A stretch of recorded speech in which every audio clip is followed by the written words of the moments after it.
खूप छान अशा तुरीच्या शेंगा आलेल्या आहेत। मी 2-3च बिया रोवल्या होत्या। मला कल्पनाही नव्हती की तुरीच्या झाडाला अशा प्रकारच्या एवढ्या शेंगा मिळतील। आपण आता त्या शेंगा काढणार आहोत। तर ज्या काही भरल्या असतील त्या शेंगा मी काढून घेणार आहे। तुम्ही पाहू शकताय हे मी झाड जमिनीत वगैरे लावलेली नाही, तर 3च बियांची जी 3 अशी झाडं तयार झालेली आहेत आणि त्याला आपण आता ज्या काढणार आहोत शेंगा त्या किती निघत आहेत ते पाहूया।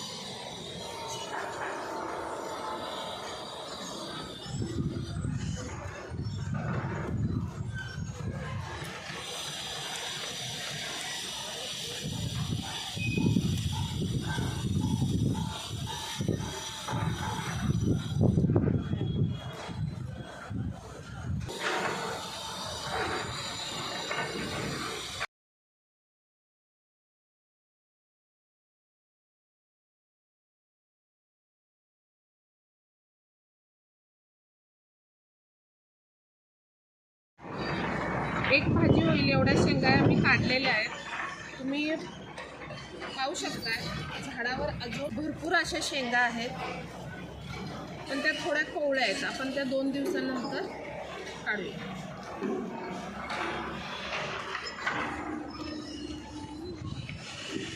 छोट्याशा बादलीमध्ये आपण ही वांग्याची झाडं लावलेली आहेत। तुम्ही पाहू शकताय त्याच्यावर भरपूर अशी छोटी छोटी वांगी आलेली आहेत। त्याच्यातली मी आता जी मोठी आहेत ती काढून घेते। चोर केलं की थोडासा पुदिना काढूया।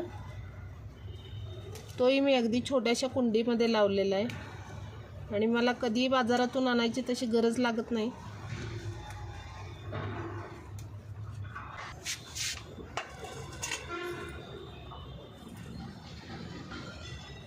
थोडासा फोडणीसाठी कढीपत्ता तोही मी आपल्या टेरेस गार्डनमधील बागेतूनच काढून घेणार आहे। त्याचबरोबर रोजच्या पूजेसाठी मला आपल्याच गार्डनमधली ताजी फुलंही रोजच्या रोज भरपूर मिळतात।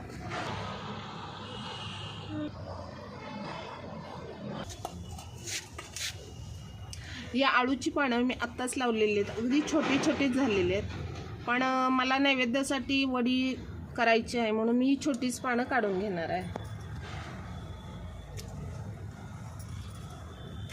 हा माझ्याकडे टप होता त्याच्यामध्ये मी पानं लावलेली, वडीची आळूची गड्डे लावले होते, त्याला पानं आले।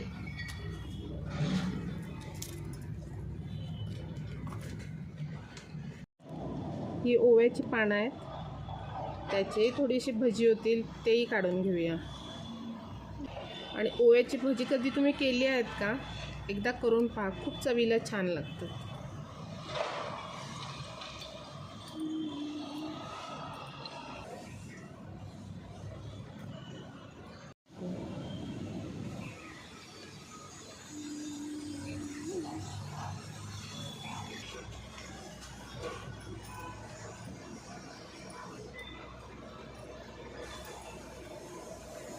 आपल्या गार्डनमधील आजची ही एवढी ताजी भाजी मला मिळालेली आहे।